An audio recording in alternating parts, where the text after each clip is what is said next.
Welcome, welcome, welcome. It's Mrs. Chandler again, and in this video, we're going to talk about the 4 main reasons people give why they cannot homeschool their children. Now, these reasons may not apply to you, of course, because you're watching this video as a homeschooler or a home educator. But I want to go over it because you're going to run into people who will say these things to you when you tell them you're a homeschooler. And sometimes when we're out and about, people say things to us and we don't know how to best respond. And then after we have, the interaction and we leave, we think, oh, I could have said this or this or this. So in this video, I just want to kind of give you some tools that you can use, words that you can say to explain your position and why homeschooling or home educating your child is so important to you. If you share your thoughts with other people, then it will eventually change their mindsets. It will plant seeds in their minds and help them to get to the point where maybe you are, which is realizing that we have a system in place right now in the United States that is not designed to see Black people be successful. And there's a lot of psychological changes and effects on our own minds and thoughts that keep us from moving past that to get to a point of being successful. And at A New Way, we believe that when we start taking our children back out of that system, back out of being indoctrinated and, being taught that they are inferior, then we can start changing the conditions of our families, our communities, and our world. But as long as we keep sending our children off into these environments and exposing them to people who have no value for us, it's going to be a challenge. So let's get started with the most important reason people usually give why they cannot homeschool their children, and that is their finances. We know we have to work, and there's quite a few families right now that are single parent households. So if you're a single parent household, how do you make money to support your family and homeschool at the same time? That's a challenge, especially if you have young children who cannot be left home alone. So the first thing I'm going to say is you absolutely need to invest in establishing a community. And I'm not talking about family, because family doesn't always support you the way that a tribe would. That makes sense. So the first thing that I would recommend for any of us, is to build our tribe, to physically focus and make a goal of finding one good person to befriend, to put energy into making a connection with, to build a support group with. If you can just find one family, one girlfriend, one road dog, whatever, if you could just find one and invest in building that relationship. And it has to be reciprocal, it has to be where you're giving and they're taking, and then they're giving and you're taking. It can't be one-sided. We have those friends who are constantly helping us, but they never let us help them. That's not what I'm talking about. We have those friends who are always looking for us to help them, but they never want to help us. That's not what I'm talking about. I'm talking about somebody who you can say, you know what, I'd like to partner with you for the purpose of kind of helping raise up our families. If it's 2 single moms, so be it. If it's a single mom and an older married couple, so be it. It doesn't matter. But can you focus on finding one good connection to start establishing your tribe with? Now, it's super easy if you're a part of a cooperative, because you already know those people kind of share the same mindset with you. So you can go into that environment seeking out people and knowing that they already have a similar background. of thinking to yours, and that's fine. But start by finding one person that you can partner with. Now, I've partnered with my husband, right? And we would love it if we can start partnering with our men, and our women could start partnering again for the purpose of making sure we raise healthy families. But until that happens, try to find somebody that you can build a partnership with, right? Doesn't matter who, but look for that one person and then invest in building that relationship, because that person can help you homeschool your children while you're at work, right? And the second thing is, we don't have a choice of working or not if we're a single parent, but we absolutely have a choice in when we work, where we work, who we work for. And if we can be a little bit strategic in making those decisions, then it could be that we can be working at a time when the kids are, able to go and spend time with somebody else, or they can be at home with an older sibling while you were working. You can kind of manage your schedule so that you can still homeschool and work at the same time. You can work for someone who doesn't mind you bringing your kids. If you get a job with a community center, and yes, you have to work, but it's a kid-friendly space anyway, then you can bring your child or your children with you. Or if you have a back office that they can stay in while you're working, then you can work while they do their work. So there's lots of choices that you still have there. The third thing, of course, is you can become self-employed. I think a lot of the times we get very anxious and nervous about being self-employed because we don't believe that we have enough inside of us to just, you know, take a leap of faith and be responsible for making our own money, right? And so we don't know how to get the business license set up. We don't know, who to turn to get information on what kind of insurances or anything that we need. And then a lot of us will come out here and try to do a business, and we realize that our own community doesn't want to support us. They want either a five-finger discount or a hookup. So it's very challenging to be a business owner. And so we do things like we work out of our homes, we do these little side jobs and these side hustles. And, we're still not sure that we can make enough money to support ourselves. So let me speak to that for a second. So the first thing is you really need to be honest with your budget and understand what it means to live on a budget, to know how much you actually need to live. You know, we don't have cable in our house because when we first started homeschooling, that was a luxury we couldn't afford.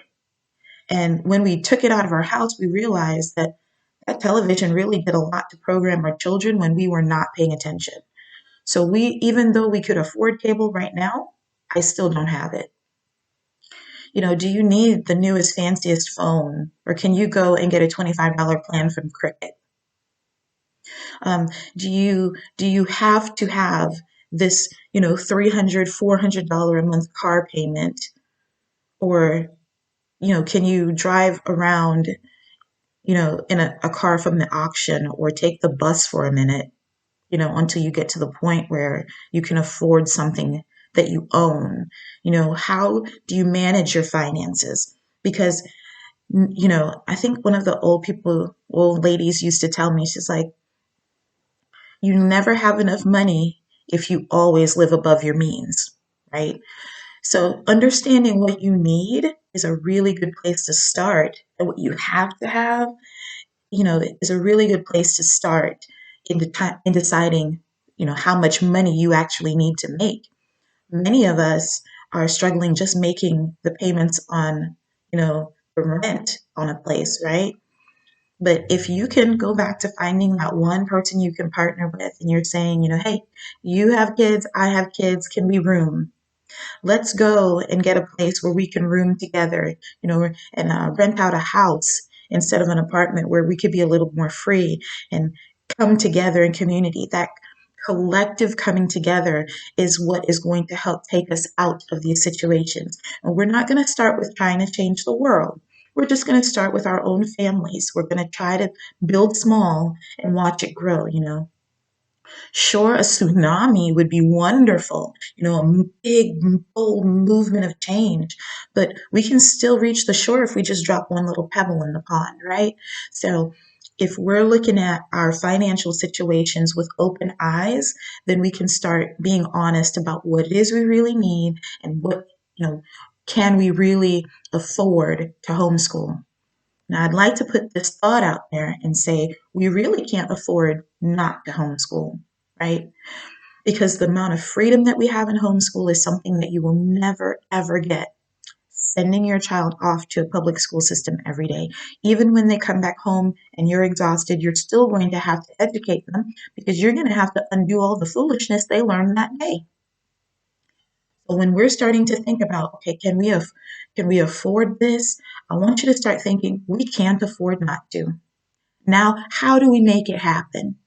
Because if taking your child out of that system is what you feel you need to do, then money should never be the reason why you don't. Okay. The next thing is, I mentioned working for yourself. There's lots of things that you can do to provide a service for other families that they don't want to do themselves. Whether that is yard work, um, house cleaning, child watching in your home. And I'm not talking about a daycare situation. In the state of Georgia, remember, if you have your high school diploma, then you can tutor other homeschooled children. And there might be some families who need a tutor just like you do. So if you start tutoring in your home or apartment, then you can call that your business. When I first started, I had a part-time job that I stopped doing to homeschool. My husband still worked. It was still a challenge just because the rent at that time was really high. So I ended up starting to watch children in the house and I was babysitting. And then I realized that I was very limited in babysitting or daycare because I would have to, get a license and all of this stuff. So then my husband and I decided we were going to move into a house and rent a house out. And when we did that, I was able to start tutoring children in my home. So all of the preschool kids, basically between maybe 3 and 5 years old who weren't in school yet, I started an educational program, tutoring program just for them, teaching them to read and write. And I will tell you something, I really had not done that before. I've taught other children, but I really hadn't taught little ones like that before. So I went out and started doing my research, looking into the library and seeing what I could get hooked on phonics that I just, borrowed from the library and looking online to see how do you teach a kid to read? And I realized it's really not that hard to teach anyone to read. It's just frequency and repetition. So when I had homeschooling my own kids, I would stop and then I would homeschool these other kids. I would homeschool them all together. I just made it work. I made it work, even though I didn't know what I was doing. And I was confident. And the families just felt like, wow, this lady is legit. I had people paying me a month at a time because they just so appreciated what I did. So for you, you could absolutely do that. Now, I will say this. Um, I struggled because there was a lot of Black families that I wanted to help, but they did not value me the same way their white counterparts did. But I would homeschool and tutor whoever would pay me, because if they could pay me on time, then that was supporting my family and that was good enough for me. So when you're considering what you can do to make money for your family, I just want you to keep an open mind because, you know, everybody loves green, right? Everybody. So look into ways that you can find, an employment that is flexible or work from home and really focus on doing that one thing and doing it well. A lot of people make the mistake of saying like, oh, well, I'll do this and do this and do this. And you end up with like 3 or 4 different jobs. But if you're just patient, you can take that one job and really grow it, like pour your effort into it, letting people know what you do and focusing on it. So don't be scattered, it's kind of stay focused and do that one thing.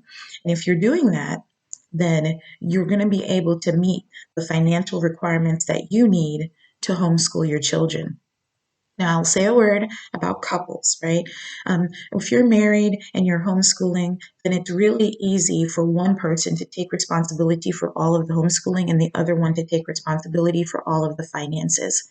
But what I've found is that you have to come together as a partnership and share the load. That means sharing the workload and the home load and the homeschool load.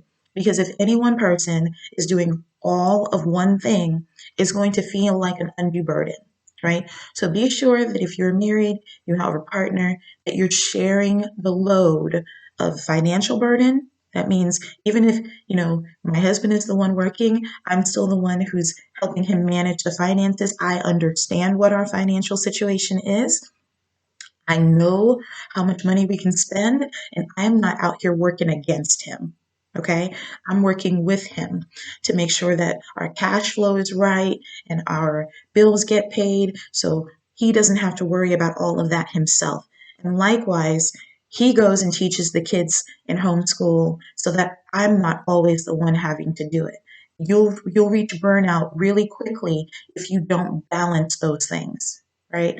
And just come together as a family. So then when we start doing housework, the whole family is involved. The kids are helping rake leaves. I cannot tell you how many times our family has been outside cleaning out the gutters and somebody in the neighborhood will walk by and go, wow, man, how you get your whole family to come out here and help you like that? It's like, because our mindset is everything that we accomplish, we need to accomplish it together as a family, right? So keep that in mind as you're considering your financial situation.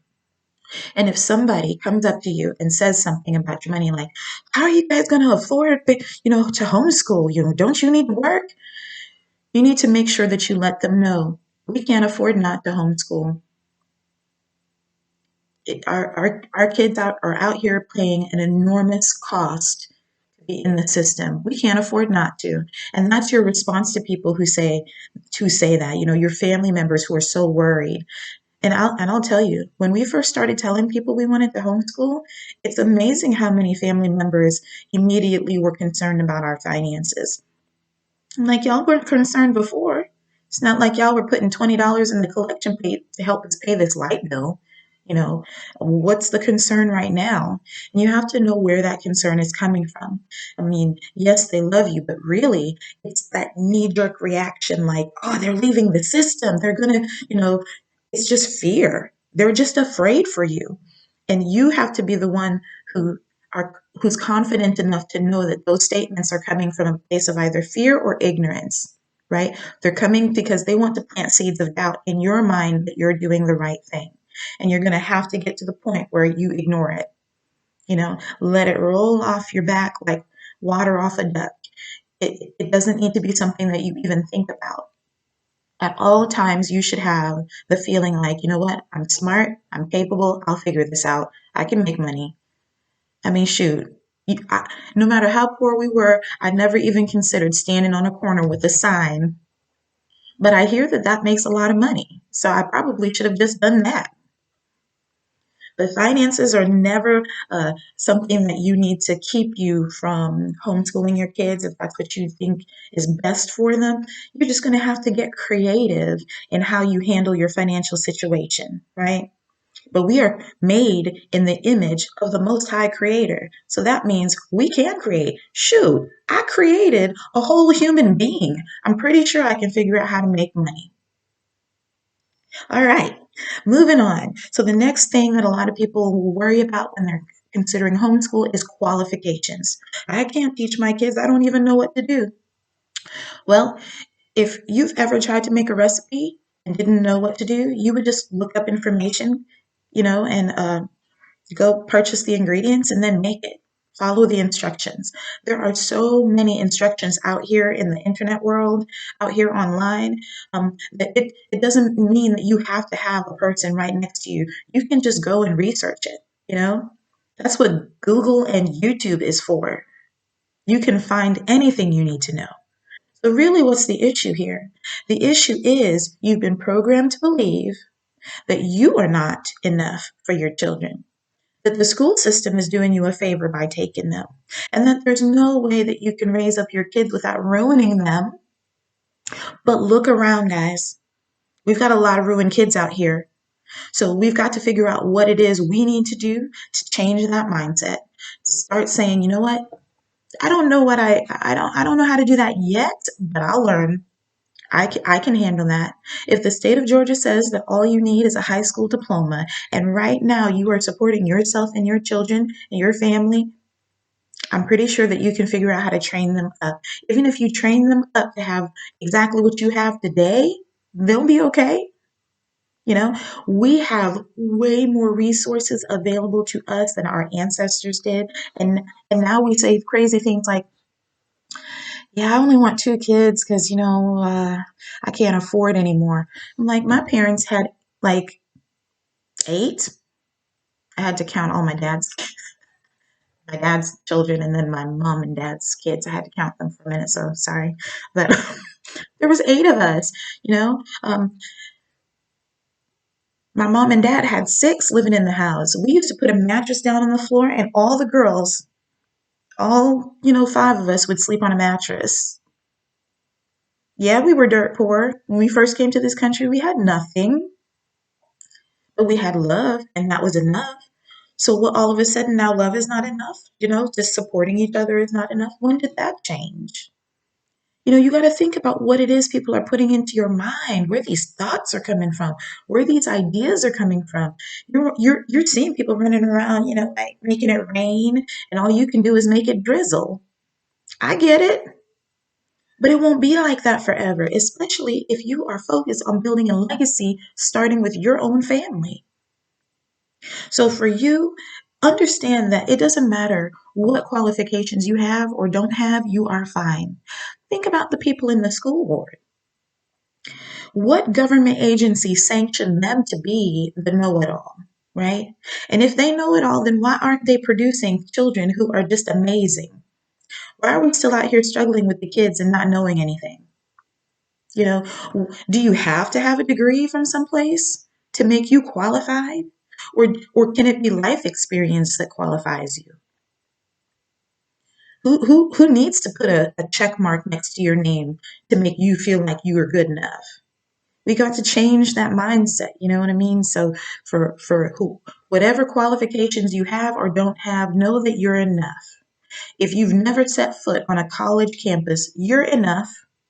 If the good Lord didn't mean for you to have these children, He could have given them to somebody else. You're enough. You're enough. You're enough. You're enough. You got it. You can do it. It doesn't matter what anybody else says. You've got it. You can train up these children to be your replacement, and you can make them the next version better. I've heard parents say, like, oh, well, it was good enough for me, it's good enough for my kids. That is a demonic thought. I swear to,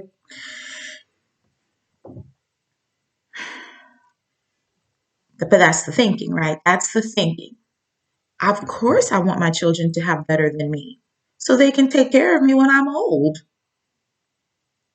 Of course, I want them to do better than me. And anybody who has those kind of thought processes, you should already know, like, you're not properly detoxed yet. I'm going to love you from over here and, just kind of go over there. Love them from a distance until they get it together. Let your life be an example to them and keep your distance. Set your boundary, keep your distance. And then work on making sure you understand that you are enough. You're qualified. You're good. You don't need a degree. The state of Georgia says you don't need a degree. You don't need it. I have a degree, and my husband is the one who supports our house, and he doesn't have one, not even an AA, and supports us well. Your husband might be a plumber, you might be an electrician. You can support your family well without their degree, without a piece of paper from some institution. Shoot, I'm still paying off student loans. Be free, my family. Be free and know that you're enough. You're enough. You're enough. You're enough. Okay. All right. So the next point is, and this right here is the probably the saddest reason that people give for not homeschooling their children. And it is that They just don't want to spend time with their kids. I've actually had people, Black women, tell me when I say, "Oh, we're homeschoolers." They, "Oh, girl, I couldn't stay at home with my kids all day like that. Oh, they drive me crazy." And I just look at them and I'm just like, this is sad. Because there used to be a time when we as Black mothers had our children torn from our hands. I mean, torn from our hands. And we would cry and weep because we knew we would never see that child again. We would be afraid to even have a child because we knew the loss we would feel. And now, because of this system and these thoughts, we give our children away willingly. We convince ourselves that we don't want them. And I guess that's self-preservative. I guess that's just a method of self-protecting our hearts because we know they're probably out here going to get arrested or killed or be taken from us. So we just say, oh, that's all right. They're good. But that's where we need to be healed, right? We need to understand the games that have been played with our minds and start to free ourselves from it so we don't have to, you know, want to be away from our children. We should want to be with our children all the time. That's our future. We look at our children, we see us. We look at them and we see laughter because they're funny, and we see joy and we see hope. So why not keep our children with us? They're safer with us than they are with anybody else. So when somebody says to me like, "Oh, I can't be at home with my children," my response is always, "That's so sad. I love my kids. They're so funny. I couldn't imagine being without them." And that's the response I always give because then that triggered something in them. Hmm, I guess, yeah, you know? I don't get all religious and say children are a gift from God and I'm like, they're a blessing. You should love your kids. I just say, that's so sad. I couldn't imagine my life without my kids. They're amazing. And that's all I leave it with. You trying to plant a seed in me. How about I plant a seed in you? Think about that for a minute. And then when they say things like, that kid is their problem at school when they're at school, and when they're at home, I'll take care of them. I'm like, well, when you're at home, you still don't take care of them. You shove a device in their hand. You tell them to go away. You're so exhausted, you don't listen to them. You don't sit and just listen to them. You're so busy. I said, understand what they're doing. They want the system to perpetuate. They need you to not want to be with your kids. They need you to not care about what happens to them. They need you to put your kids in the system so that ultimately they can be in somebody's prison somewhere. That's their end game. They don't want to see your child become a doctor, own property. They don't care about any of that. So for us, we just have to watch out for that. We have to watch out for people who are coming to us and not wanting to be with their children. And when you get to the point where you're frustrated and you don't want to be with your kids, that's when you got to shut everything down. It is not a homeschooling time then. Remember, you'll make up that knowledge. If you think about the amount of repetition that is built into school systems because kids lose so much information over the summer, they're repeating a lot of the information, right? If we kind of just boiled it down, you would see that it's only about this much that they needed to know anyway, but y'all spreading it out over 18 years. What happens if we just go back to focusing? It will be all right. So on those days where you guys just need to come together as a family, go ahead and come together as a family. I mean, when we were dealing with slavery, the thing that the slaveholders, Willie Lynch, the psychological warfare that they implemented had to come through women. So if you're a female watching this right now, understand how important you are to the success of your homeschool. If you start feeling frustrated and you're married, your spouse is going to go, baby, I think we should put the kids back in school just because I want to see you at peace. If you're a single mother and you're starting to stress yourself out, you're going to start thinking, well, maybe I'll just put them back in school so I can get a break.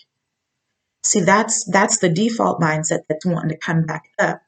You know, let your mind rest and detox, and just know that yes, there might be a situation where you have to put your kids back in that public school system, But that should be your last resort. Like that should be at the end of the last decision you could possibly make. Put them back in the school system. And then finally, the silliest reason people give for not wanting to homeschool their kids. And that is this concept of socialization. What about socialization? Like people asking me about socialization, I'm like, can you spell it? You so concerned about it, spell it for me. Really, you're not even concerned. You're just saying that because that's what you've heard somebody else said is a problem. So now you're trying to put a little seed of doubt in my mind and you want to talk about socialization. Well, let me tell you something. Let me tell you something. First of all, socialization in the school system is not actually socialization, it's exposure. Okay. If you take all of the various kinds of children and you just put them together by age, then that right there is limiting your socialization. I think there's a lot of wealthy people who say that you don't want to be the smartest one in the room, right? You want to kind of expose yourself to people of different experiences. Well, if we're putting all these kids together and they're the same age, they're pretty much all the same experience. So, I mean, yeah, somebody might learn a little faster than others, but it's not like they're going to be uh, helping us to grow and develop. All we're going to be doing is looking at them and saying, learning whatever bad habits they do in their house. That's all we're going to be getting, because we're going to get exposed to that. Socialization has two definitions. One is the definition that most people think about, which is just the hanging out, being in the same company with the person. And okay, that's all fine. You can socialize anywhere. You can socialize when you go to the grocery store. You can socialize if you're going to church. You can socialize in your sports activity. These kids are still getting socialized. You're just talking about, 6 hours a day, you know, and if it's talking about, well, they're not going to have any friends. Well, I'm sorry, but I don't know how many of their friends or their classmates from school were their friends anyway. They certainly weren't living up to the definition of a friend based off of how they were treating the kid, you know. So a lot of people will just say these things because they don't really understand what they're saying anyway. They don't really understand what socialization is. The second definition of socialization, though, means to keep a person behaving and performing in a manner that's acceptable to society. Right. And if the society of the school is you should listen to your teacher, do what you're told, don't be loud, don't cause trouble, just be a good little soldier, right? And then that's the type of socialization they're getting in public school. And anybody who wants to be loud or playful or free is not going to fit in. And you're going to start getting all sorts of phone calls from the school because your child is a troublemaker. They're not a troublemaker. The problem is you'll start thinking they're a troublemaker. As a parent, we'll start worrying about our child getting in trouble. And so now we're like super focused on don't do that, don't do that, don't do that. That is the same thing they did to us in slavery. Anytime, one of our men wanted to uprise, and do anything, they would say, don't do that. We women would be like, no, no, no, let's just keep the peace. Let's don't do that because I don't want anything to happen to you. I don't want you to get into trouble, and so we just kind of kept everything moving, kept everything smooth, even though it wasn't a good situation. That's what's happening in public school. You know it's not a good situation for your child, but you tolerate it. You tolerate it because you don't think you have enough money to get out. You don't think you're qualified to get out. You don't want to spend time with the kid and have to deal with all of their issues. You don't want to feel guilty because they're going to blame you for leaving them in that situation anyway. There's so many reasons why we do this to ourselves and allow this to continue. But if we could just take that leap of faith, we would find that socialization out here in the real world means that my 16-year-old daughter is helping, my co-op member's 3-year-old. It means that one of the grandparents in the group is looking out for all the kids while the mom and dads go out and enjoy themselves. This is what community was. It means that when a child goes into a situation, they're going to be learning from older children how to be mature, and they're going to be learning how to take care of younger ones and how to be responsible for them. And that is how they build self-responsibility and identity for themselves. when they're around people who look like them and talk like them and act like them and love on them, and no one is trying to judge you or belittle you or any of that. When you are doing something wrong, you got numerous parents to go, tighten that up. Tighten that up. That's what socialization is. Or rather, I'd like to call it civilization. That's what civilization is. So somebody asks you about socialization, figure out what they're asking you first. Are they worried about you just staying in the system? Or are they actually concerned about, your child's ability to be exposed to social situations? And you just let them know. Oh, they don't get socialized in public school, they get exposed. In homeschool, they get socialized. They get to meet people. And here in Savannah, in Chatham County, man, we have so many uh, just resources and things available to homeschoolers. If you're a preferred member with a New Way, then you have access to a list of all of those programs and sporting opportunities. But in homeschool, we have everything that you could possibly want in the public school setting. We can do it. We have sports, cheerleading, football, basketball, swimming, tennis. I mean, we have theater groups and dance groups. Whatever you can do in public school, orchestra, I mean, you can do it in homeschool. And if there's something your child is interested in, um, and we don't have it in the homeschool community, you'll find another parent who'll partner with you to create it. There is no reason not to. And then you know that you're going to be building these groups where everybody is invested in the success of the group. We're all looking out for each other, and we're going to make it the best possible experience for our kids. Now, that's what it means to be social. That's what it means to be civilized. So, all this other foolishness people are talking about, ignore it.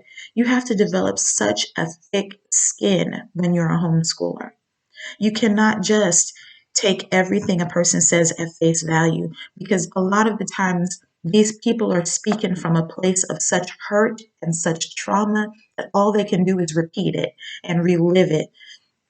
I can't tell you how many times I've had to tell somebody, no dumping your trash in my yard. You know what I'm saying? Like, don't dump that on me.